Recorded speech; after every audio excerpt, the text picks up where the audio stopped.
Ce matin, nous en sommes à la deuxième semaine de notre série sur le sujet des anges et des démons. La semaine dernière, j'ai expliqué pourquoi il est important d'étudier les anges et les démons. Et il y a essentiellement deux raisons à cela. La première raison est que cela nous aide à comprendre le monde qui nous entoure. Vous voyez, nous ne serions pas dans le pétrin où nous nous trouvons sans Satan, car il a joué un rôle important dans la chute de l'homme. Mais il joue également un rôle important dans le monde d'aujourd'hui. Ce n'était pas seulement à l'époque. En fait, selon Paul, nous n'avons pas à lutter contre la chair et le sang, mais contre les dominations, contre les autorités, contre les princes de ce monde de ténèbres, contre les esprits méchants dans les lieux célestes. Nous devons donc savoir contre quoi nous nous battons et comment nous pouvons gagner lorsque nous vivons cette bataille. La seconde raison pour laquelle il est important d'étudier les anges et les démons est qu'il existe un monde invisible tout autour de nous, et la plupart d'entre nous n'en sont même pas conscients parce qu'ils se trouvent dans une dimension différente. Mais, mes amis, il est réel et il nous impacte chaque jour. Vous voyez, nous pensons parfois que si c'est spirituel, ce n'est pas réel, mais je vous assure que ça l'est. En fait, si vous pouviez voir dans cette autre dimension, vous réaliseriez à quel point c'est concret, et nous allons en parler à la fin du sermon ce matin. Nous allons donc étudier les anges ce matin et, si tout va bien, nous pourrons passer au sujet des démons la semaine prochaine. Puis, après les démons, nous parlerons de l'armure spirituelle de Dieu. Commençons par les bases. Que sont les anges? Est-ce que quelqu'un le sait? Eh bien, si vous cherchez la définition, vous n'obtiendrez probablement pas celle que je vais vous donner. Mais laissez-moi vous dire d'abord ce qu'ils ne sont pas. Car si je vous dis simplement ce qu'ils sont, je ne vais pas vraiment vous aider à dissiper la confusion que la plupart des gens entretiennent. Permettez-moi donc de commencer par vous dire ce que les anges ne sont pas. Ils ne sont pas les âmes des défunts. La croyance selon laquelle ils le seraient remonte à un homme nommé Emanuel Swedenborg. Il enseignait que Dieu n'a jamais créé les anges comme une race distincte d'êtres surnaturels. Au lieu de cela, les êtres humains se transformeraient en anges à leur mort s'ils vont au ciel, et en démons s'ils vont en enfer. Il fondait son enseignement sur le fait que le récit de la création dans la Genèse ne mentionne pas les anges. En fait, il prétendait que nulle part dans la Bible, il n'est mentionné que Dieu a créé les anges.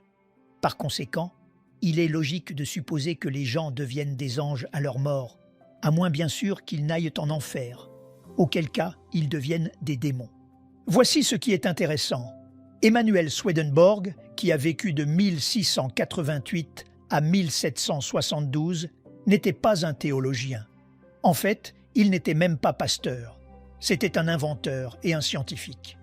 Mais le 6 avril 1744, il a commencé à avoir des rêves et des visions qui ont abouti à cet éveil spirituel en lui, par lequel il recevait des révélations selon lesquelles il était censé réformer le christianisme. C'est ça, oui. Eh bien, selon lui, le Seigneur a ouvert ses yeux spirituels et, à partir de ce moment-là, il pouvait librement visiter le ciel et l'enfer quand il le voulait. Il possédait également cette capacité surnaturelle de pouvoir parler avec les anges et les démons. Presque tous ceux qui le connaissaient pensaient qu'il était mentalement instable.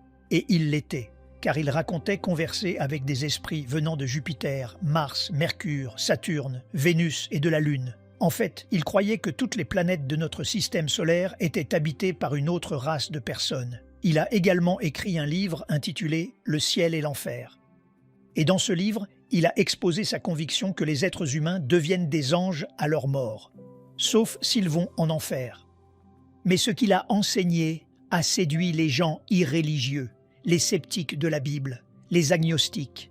Aujourd'hui encore, vous avez des gens qui croient à ce qu'il a enseigné. Ils ne croient à rien d'autre de ce qu'il a dit, car bien sûr, il était fou. Mais ils croient à la partie sur les humains devenant des anges à leur mort. S'il avait réellement étudié sa Bible, plutôt que de se fier à ses rêves, ses visions et ses conversations avec les esprits, il aurait découvert que les anges ont été créés bien avant que Dieu ne pose les fondements de ce monde. Regardez avec moi, si vous le voulez bien, dans le livre de Job, au chapitre 38, versets 4 à 7, et je vais vous montrer de quoi je parle. Dans ce passage particulier des Écritures, Dieu parle à Job. Vous savez, Job s'est plaint. Je pense que nous pouvons dire sans risque que si nous avions été dans la situation de Job, nous nous serions plaints aussi. Mais la raison principale pour laquelle il se plaignait, c'est que Job croyait que nous sommes récompensés par notre justice, que la raison pour laquelle nous allons au ciel est que nous avons gardé les commandements de Dieu, ses lois. Bien sûr, Job a été écrit avant la loi mosaïque, mais il y avait aussi cette loi morale en laquelle tout le monde croyait, et il pensait que par ses œuvres, il pouvait gagner la faveur de Dieu. Ainsi, les bonnes choses arrivent aux gens bons, et les mauvaises choses arrivent aux gens mauvais. Donc, quand ces malheurs commencent à s'abattre sur lui, il commence à se plaindre. À ce stade du livre, Dieu a une conversation avec Job, et voici ce qu'il lui dit, ou plutôt ce qu'il lui demande. « Où étais-tu quand je jetais les fondements de la terre? Dis-le si tu as de l'intelligence. Qui en a fixé les dimensions, le sais-tu? Ou qui a étendu sur elles le ruban à mesurer? Sur quoi ces bases sont-elles appuyées? Ou qui en a posé la pierre angulaire, alors que les étoiles du matin éclataient en chants d'allégresse et que tous les fils de Dieu poussaient des cris de joie? » Louis II. Comme vous pouvez le voir, les anges ont été créés avant que Dieu ne pose les fondements de la terre, car il se réjouissait pendant qu'il créait la terre. Et oui, la Bible déclare que Dieu les a créés comme une race distincte d'êtres surnaturels. Regardez avec moi, si vous le voulez bien, dans le livre des Psaumes, au chapitre 148, versets 2 et 5. « Louez-le, vous tous ses anges, louez-le, vous toutes ses armées. Qu'ils louent le nom de l'Éternel, car il a commandé, et ils ont été créés. » En d'autres termes, ils ne se sont pas transformés en anges. Ils ont été créés pour être des anges. En fait, si Emanuel Swedenborg avait continué à lire sa Bible après avoir fini le récit de la création, au chapitre 3 de la Genèse, il serait tombé sur l'histoire de la chute d'Adam et Ève. Adam et Ève ont échoué avant même d'avoir des enfants. Et lorsqu'ils ont échoué, Dieu les a expulsés du jardin d'Éden. Mais en les expulsant, il a placé 2 chérubins pour garder le chemin de l'arbre de vie, de peur qu'ils ne reviennent manger de l'arbre de vie et ne vivent éternellement dans cet état de péché. Jusqu'à ce moment-là, aucun être humain n'était jamais mort. Personne n'était encore né. Caïn et Abel n'étaient pas nés. Ils ont péché avant que des enfants ne soient nés, avant que tout être humain ne meure. Et pourtant, il y avait des chérubins. Pourquoi ? Parce que la Bible nous dit clairement que les anges ont été créés avant la création de la terre. Est-ce que cela a du sens? Ce qui est triste, c'est que nous avons encore aujourd'hui des gens qui croient que nous devenons des anges à notre mort. Je sais, c'est ridicule, mais il y a encore des gens qui y croient. En fait, laissez-moi vous lire 2 poèmes qui sont couramment imprimés dans les livrets que vous recevez normalement lors d'un enterrement. Vous savez, ceux qui indiquent qui officie le service et qui contiennent parfois la nécrologie. Je me suis toujours demandé, en tant que pasteur, pourquoi, s'ils ont la nécrologie dans le livret, nous devons la lire pendant le service funèbre. On le sait, c'est parce que la famille veut voir leur nom et veut les entendre lus. On fait ça dans le sud, on ne le fait pas dans le nord. Quoi qu'il en soit, dans ce livret, il y a parfois un poème. Laissez-moi lire les 2 poèmes les plus courants. Je les vois tout le temps, car je fais pas mal d'obsèques. Notez le premier. Le ciel avait besoin d'un ange, et Dieu t'a fait appeler. Tu es parti loin de moi pour toujours. Que vais-je faire désormais? Tu me manques comme jamais auparavant, mais je dois te laisser partir. Je ne t'oublierai jamais, et j'ai besoin que tu le saches. Mon cœur s'est brisé de tristesse pour celui que j'adore. Quand notre Père céleste t'a appelé, il devait avoir plus besoin de toi que moi. Donc, le ciel avait besoin d'un nouvel ange, et c'est pour cela qu'ils sont morts. C'est ce que dit essentiellement le poème, n'est-ce pas? Voici un autre poème, probablement le 2e plus courant. Le ciel a un nouvel ange, ta douleur est partie, ton séjour fut court, ton souvenir durera toujours. Tu as touché tant de gens, tu étais aimé de tous. Veille sur nous, car nous étions sur le point de tomber. Les anges murmureront tes paroles. Tu seras notre nouvel ange gardien. Le ciel a un nouvel ange. Vous savez, Chaque fois que je lis ce genre de poème, je frémis, car je sais que quand nous mourrons, nous ne nous transformons pas en anges. Mes amis, nous ne recevons pas d'ailes, nous ne recevons pas d'auréoles, on ne nous remet pas de harpe, nous n'allons pas flotter sur des nuages toute la journée. Non, ce n'est pas ce qui va arriver. Nous sommes nés humains et nous mourrons humains et nous resterons humains après la mort. Oui, nous recevons un corps glorifié, mais c'est un corps humain glorifié, un corps immortel et extradimensionnel. Laissez-moi m'étendre là-dessus juste une seconde. Quand vous mourrez, voici ce qui se passe. Votre âme va au ciel, mais votre corps va en terre et il commence, soyons honnêtes, le processus de corruption et de désintégration. Mais un jour, quand Jésus reviendra, et nous ne parlons pas de son retour physique lorsqu'il sera sur terre, nous parlons de l'enlèvement, quand il ramènera avec lui toutes les âmes de ceux qui sont morts en lui, il va accomplir ce que nous connaissons sous le nom d'enlèvement.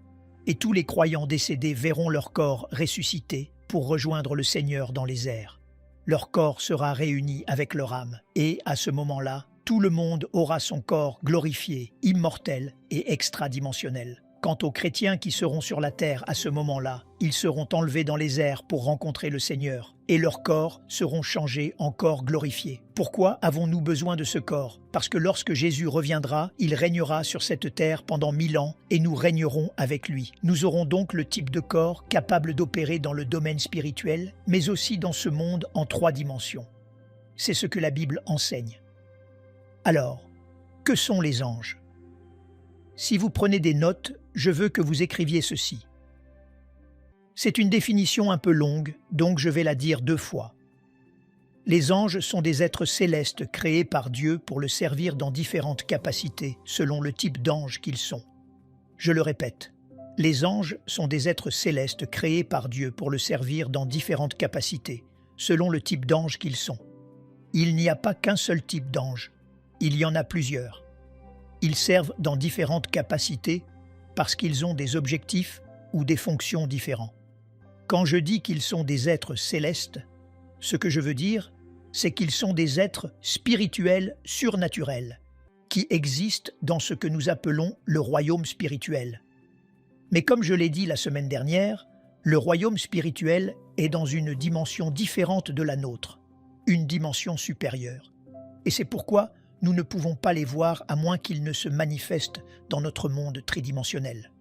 Parfois, les anges font cela. Ils sont capables d'exister et même de se manifester dans ce monde. Mais leur habitation normale est le royaume spirituel. Laissez-moi vous donner quelques faits sur les anges. Tout d'abord, il y a une hiérarchie. Tournez avec moi dans le livre de Colossiens, chapitre 1, verset 16.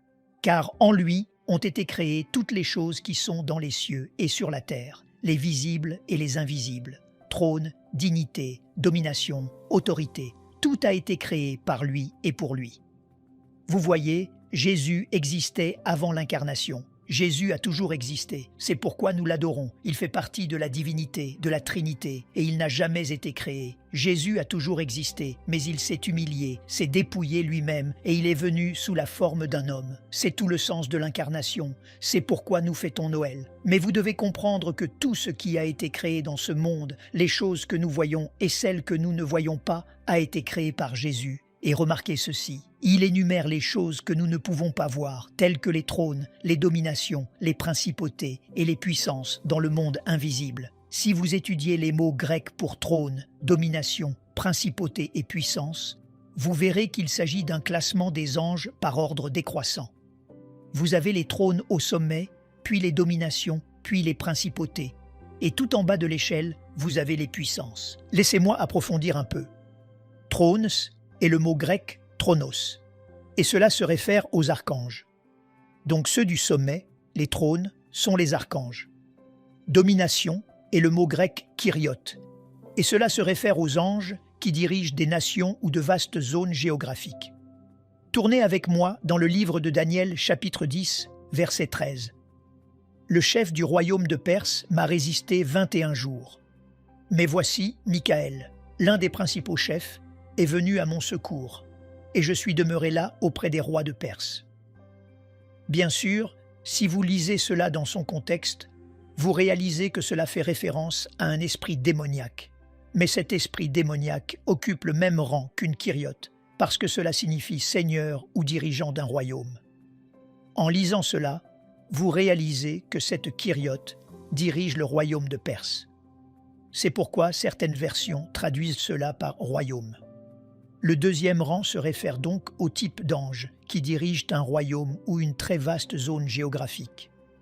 Réalisez-vous qu'il y a des démons qui dirigent l'Amérique ou qui essaient d'influencer les dirigeants? C'est ce qui se passait là-bas. Ensuite, vous avez les principautés, qui est arche en grec. Ils dirigent des zones géographiques plus petites comme un État ou une province. Enfin, vous avez les puissances, exousia en grec. Ce sont soit des anges individuels, soit ceux qui dirigent des localités comme des quartiers. Comme vous pouvez le voir, il y a une hiérarchie parmi les anges avec différents rangs et différentes classifications. Et bien sûr, nous découvrirons la semaine prochaine que lorsque Lucifer est tombé et qu'un tiers des anges l'ont suivi, ses classifications et ses rangs sont restés les mêmes. Cela nous donne un aperçu de quels anges l'ont suivi et lesquels ne l'ont pas fait. Mais bon, ce sera pour la semaine prochaine. Nous savons avec certitude que Michael est un archange. Tournez-vous vers le livre de Jude, verset 9. Or, l'archange Michael, lorsqu'il contestait avec le diable et lui disputait le corps de Moïse, n'osa pas porter contre lui un jugement injurieux, mais il dit « Que le Seigneur te réprime ». Le mot archange est traduit du grec archangelos, un mot composé de archo, qui signifie diriger, mener ou être le chef. En d'autres termes, le grand patron. Quand vous voyez archo, cela signifie qu'il est le chef. Et puis vous avez angelos, qui signifie ange. Vous verrez beaucoup de théologiens dire qu'ange signifie messager. Parfois c'est vrai, parfois non. Parfois, cela signifie simplement représentant. Si cela se réfère à un être humain, car parfois la Bible appelle des humains anges avec le mot angelos, alors dans ce cas, cela signifie messager. Mais cela ne signifie pas toujours messager, fondamentalement, cela signifie représentant. Lorsque vous combinez ces deux mots, cela signifie littéralement le chef des anges ou l'ange principal, celui qui dirige les autres anges.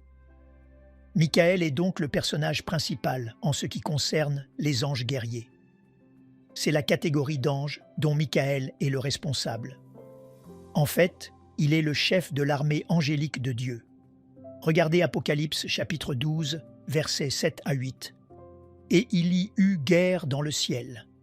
Michael et ses anges combattirent contre le dragon. Et le dragon et ses anges combattirent, mais ils ne furent pas les plus forts, et leur place ne fut plus trouvée dans le ciel. » Remarquez qu'il est dit « Michael et ses anges », indiquant qu'ils sont sous son commandement. Nous faisons la même chose aujourd'hui. Si vous revenez à la Seconde Guerre mondiale, vous parlez de l'armée de Patton ou de l'armée de MacArthur. Soyons honnêtes, ces armées appartenaient aux États-Unis, pas à Patton. Mais pourquoi dit-on l'armée de Patton? C'est parce qu'ils étaient sous son commandement. Donc, quand il est dit « Michael et ses anges », cela vous indique qu'il est le général, le chef suprême des anges guerriers. Daniel nous dit que Michael n'est que l'un des principaux chefs, ce qui implique qu'il y en a d'autres, ce que Jude appellerait des archanges. Revenons au livre de Daniel, chapitre 10, verset 13. « Mais voici Michael, l'un des principaux chefs, est venu à mon secours. » Cela implique qu'il y a d'autres archanges, mais on ne nous dit pas qui ils sont. J'ai grandi en entendant qu'il y avait 3 archanges, Michael, Gabriel et Lucifer, jusqu'à sa chute. Combien d'entre vous ont grandi en entendant cela? J'ai aussi entendu dire que ces 3 archanges étaient à la tête de différents groupes d'anges représentant la Trinité. Vous aviez Dieu et son archange était Michael. Vous aviez le Saint-Esprit et son archange était Gabriel. Et puis vous aviez l'étoile du matin, Jésus, et qui serait son archange?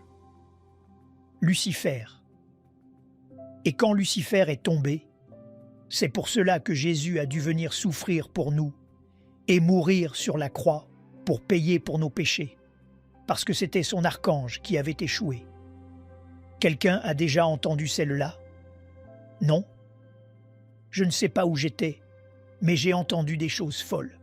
Quoi qu'il en soit, pour ceux d'entre vous qui ont entendu qu'il y avait 3 archanges, Michael, Gabriel et Lucifer, je suis désolé de briser votre mythe. La Bible ne dit pas que Gabriel est un archange. Nous tenons cela du livre d'Enoch, et la tradition juive dit qu'il y a 7 archanges, dont Gabriel. Mais Michael est en fait le seul qui soit nommé dans la Bible et dont on nous dise explicitement qu'il est un archange. Nous ne connaissons donc pas vraiment les noms des autres. Gabriel en est peut-être un, mais nous n'en sommes pas sûrs. Et Lucifer n'a jamais été un archange, du moins semble-t-il. La Bible le catégorise comme un chérubin. Tournez avec moi dans le livre d'Ézéchiel, chapitre 28, versets 13 à 16. Je vais vous le prouver. Si vous vous souvenez, c'était le passage que nous avons lu la semaine dernière.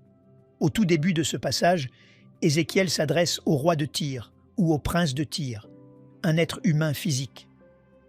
Mais lorsqu'il arrive au verset 13, il commence à s'adresser à quelqu'un d'autre, même s'il continue de l'appeler roi de Tyr. Il parle maintenant de Satan ou Lucifer, car il veut que nous comprenions, il le fait souvent dans l'Ancien Testament, qu'il y a des influences démoniaques derrière ces personnes en position d'autorité. Lisons à partir du verset 13. « Tu étais en Éden, le jardin de Dieu. Tu étais couvert de toute espèce de pierres précieuses, de sardoine, de topaze, de diamants, de chrysolite, d'onyx, de jaspe, de saphir, d'escarboucle, d'émeraude et d'or. Tes tambourins et tes flûtes étaient à ton service, préparés pour le jour où tu fus créé. C'est pourquoi certains théologiens croient qu'il dirigeait la louange au ciel. Continuons. Tu étais un chérubin protecteur, aux ailes déployées. Je t'avais placé, et tu étais sur la sainte montagne de Dieu. Tu marchais au milieu des pierres étincelantes. » En d'autres termes, il était là devant le trône de Dieu, dans le Saint des Saints. Tu as été intègre dans tes voies, depuis le jour où tu fus créé jusqu'à celui où l'iniquité a été trouvée chez toi. Waouh! Qui cela pourrait-il être? Une seule personne, Lucifer, Satan. Puis cela continue. Par la grandeur de ton commerce, tu as été rempli de violence et tu as péché. Je te précipite de la montagne de Dieu et je te fais périr, chérubin protecteur, du milieu des pierres étincelantes. » Au versets 14 et 16, on nous dit que Lucifer était un chérubin. Je veux que vous compreniez la différence entre un chérubin et des chérubins. Chérubim. Chérubin est le singulier. S'il y en a plus d'un, on dit chérubin ou chérubim en hébreu. La Bible nous dit que Lucifer était un chérubin, et les chérubins sont des gardes. Je vous en ai déjà parlé. Quand Adam et Ève ont péché, des chérubins ont été placés à l'est du jardin pour garder l'arbre de vie. Ils étaient là pour garder l'arbre. Ce n'est plus nécessaire aujourd'hui. Nous ne saurons jamais où se trouvait le jardin d'Éden. On peut spéculer, mais après le déluge, toute la topographie a changé. Ce passage nous dit que Lucifer était le chérubin oint qui couvrait le trône de Dieu. Il est donc possible qu'il ait été l'un des principaux chefs avant sa rébellion. Il aurait pu être à la tête de tous les chérubins, ce qui ferait de lui un archange. Mais nous ne le savons pas avec certitude. Si l'on spécule, il était probablement un archange et sa responsabilité, tout comme celle de Michael sur l'armée, était d'être à la tête de tous les gardes, les chérubins. Quoi qu'il en soit, c'est le premier fait que je voulais vous donner. Il y a un rang et un ordre parmi les anges, et il existe différentes classifications avec différentes fonctions. En lisant la Bible, vous découvrirez qu'il y a des armées. Le mot « host » est un terme militaire qui signifie guerrier, des messagers, des chérubins, gardes, des séraphins, et ce que la Bible appelle les êtres vivants. Il y a probablement 6 classifications différentes, voire plus. Passons au fait suivant. Les anges possèdent une force et une intelligence surhumaine. Le psaume 103, verset 20, dit que les anges sont puissants en force. Notez ce qu'il dit. « Bénissez l'Éternel, vous ses anges, qui êtes puissants en force, et qui exécutez ses ordres en obéissant à la voix de sa parole. » Le mot pour force en hébreu se réfère à la force physique. 2 Thessaloniciens chapitre 1, verset 7, les qualifie d'anges, puissants. Le mot grec est dynamis, d'où vient notre mot dynamite. Que fait-on avec de la dynamite? On fait exploser des choses, on démolit, on déplace des montagnes. La plupart d'entre vous ne le savent pas, mais nous sommes bâtis sur le rocher ici. Oui, le rocher qu'est Jésus-Christ, mais physiquement aussi. Quand nous avons acheté ces 20 acres, c'était littéralement une colline rocheuse. Nous avons dû aplatir tout cela et pousser toute cette roche pour faire le parking. Nous avons fait venir un bulldozer et il ne pouvait même pas égratigner la roche. Nous avons dû payer 75 000 $ pour que quelqu'un vienne faire des dynamitages. C'est ce que fait la dynamite. Mais quand on parle d'anges puissants, cela signifie qu'ils peuvent déplacer des montagnes. Ils ont une force surnaturelle. En fait, il n'a fallu qu'un seul ange pour rouler la pierre du tombeau de Jésus. Pour les gens de l'époque, c'était un travail pour 3 ou 4 hommes, car la pierre moyenne à l'entrée d'un tombeau pesait 4000 livres, soit 2 tonnes. Regardez Matthieu chapitre 28, versets 2 et 3. « Et voici, il y eut un grand tremblement de terre, car un ange du Seigneur descendit du ciel, vint rouler la pierre et s'assit dessus. Son aspect était comme l'éclair, et son vêtement blanc comme la neige. » Vous voyez, un seul ange a roulé la pierre et s'est assis dessus comme si de rien n'était. Vous ne comprenez pas vraiment cela, à moins d'aller en Israël. Pour un tombeau, on creusait dans la pierre solide une sorte de grotte. Quand une personne mourrait, on la déposait là. On loignait, puis on roulait la pierre devant. Mais on ne voulait pas que l'odeur s'échappe. Alors on taillait une rainure profonde dans la pierre pour que la pierre y roule et ne bascule pas. Et pour que la pierre ne roule pas trop facilement, on taillait ce qu'on appelait un siège, juste devant l'ouverture. La pierre était donc assise dans un creux. Pour la déplacer, il fallait la pousser vers le haut pour la sortir de son siège avant de la faire rouler. Quand quelque chose pèse 4000 livres, un seul homme ne peut pas le faire. Normalement, il fallait 4 hommes. La Bible nous dit que cet ange descend, déplace la pierre et s'assoit dessus. Voilà à quel point les anges sont forts. Ils ont aussi une intelligence surhumaine. Tournez dans Matthieu chapitre 24, verset 36. « Pour ce qui est du jour et de l'heure, personne ne le sait, ni les anges des cieux, ni le Fils, mais le Père seul. » L'implication est que les anges savent presque tout. Mais ils ne savent pas cela. Ils ne savent pas quand Jésus va revenir.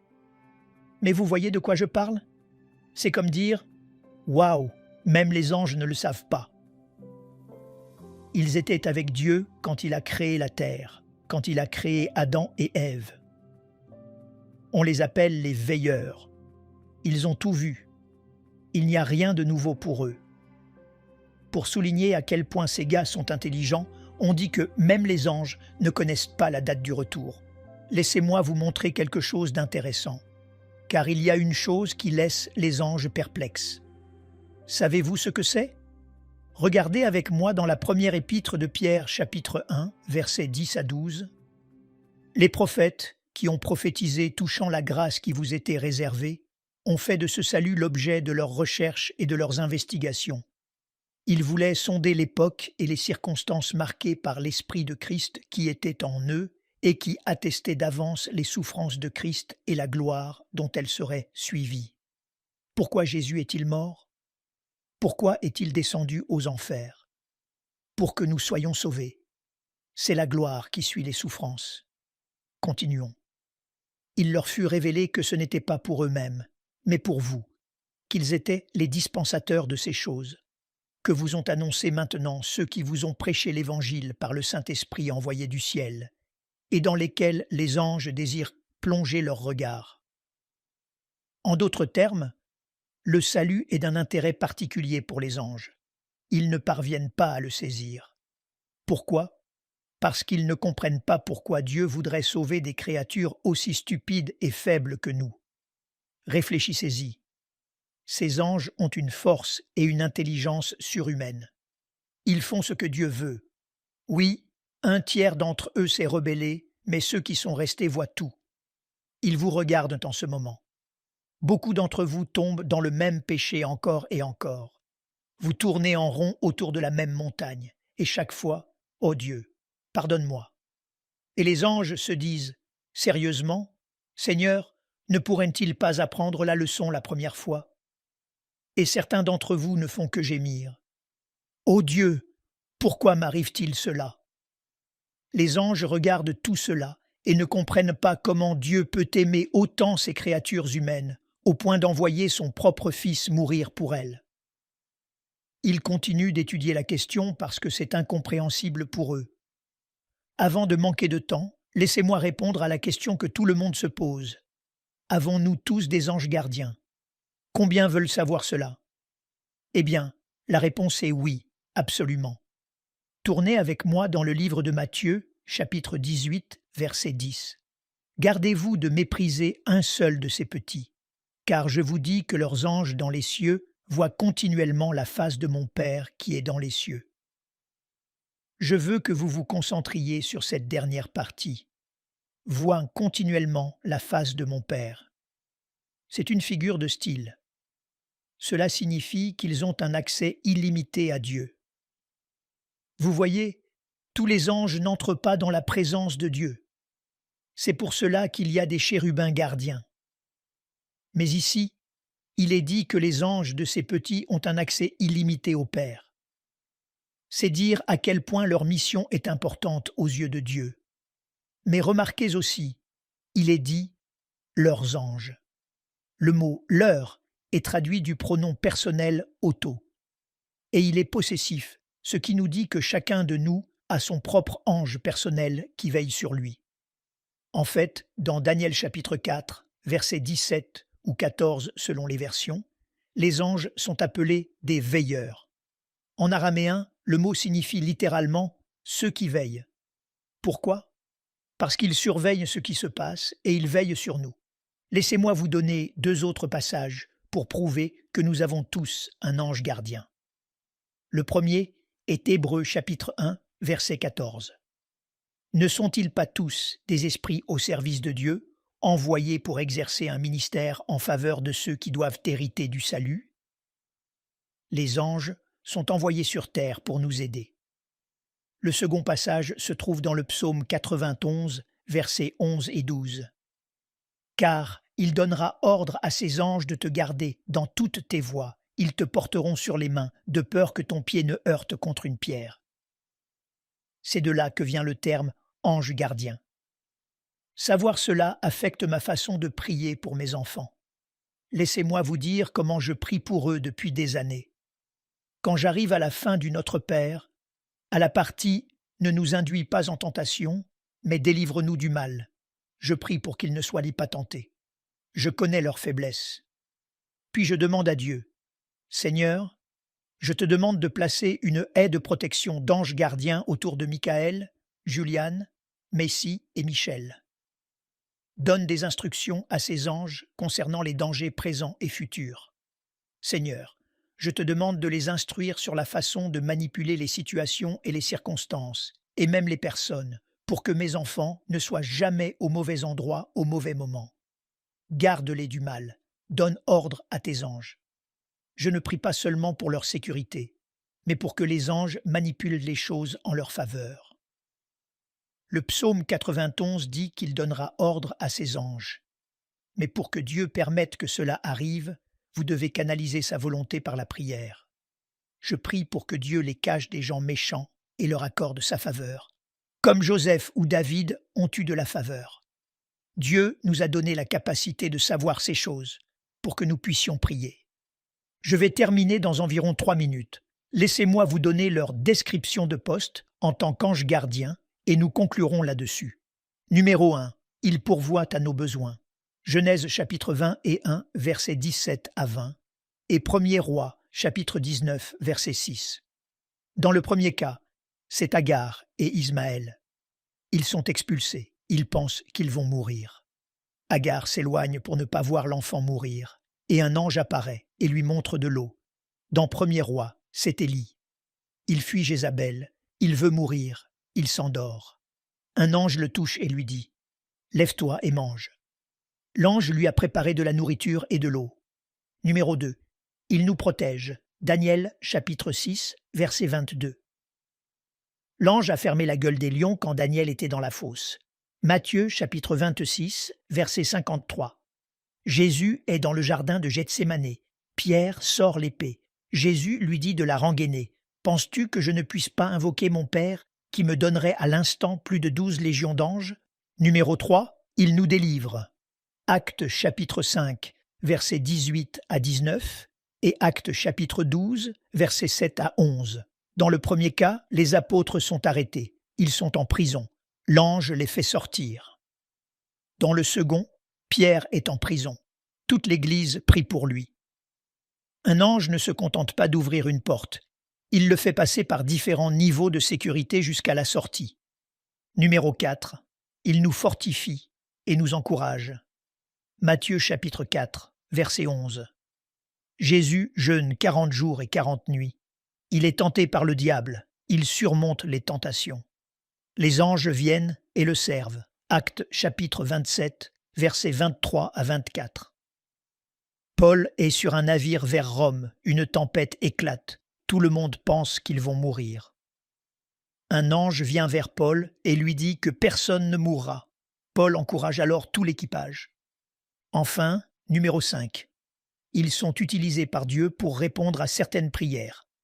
Actes chapitre 10, versets 1 à 7 et Actes chapitre 12, versets 5 à 11.